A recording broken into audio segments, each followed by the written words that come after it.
Why do we allow a tomorrow that hasn't happened yet to steal the peace of a today that is already here?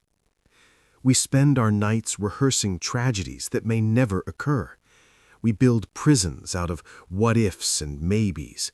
We worry about our sustenance, our success, and our safety, as if the entire weight of the universe rests solely on our shoulders.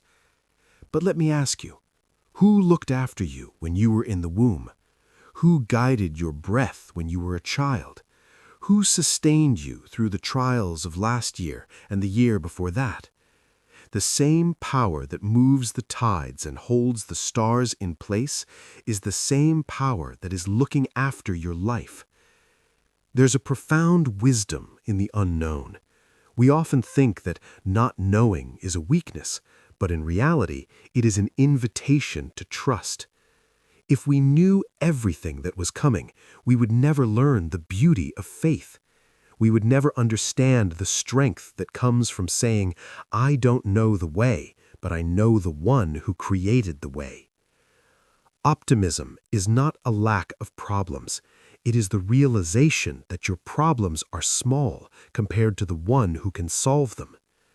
Think of the bird that leaves its nest in the morning. It does not have a map.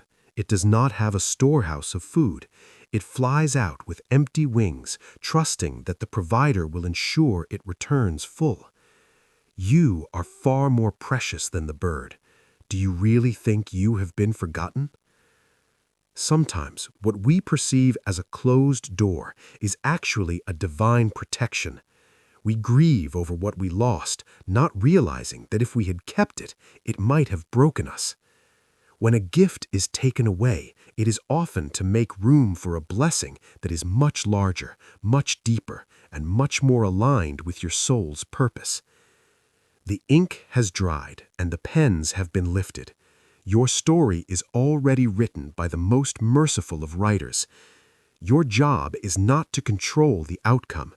Your job is to give your best effort and leave the rest to the designer of the heavens. Take a deep breath. Release the tension in your shoulders.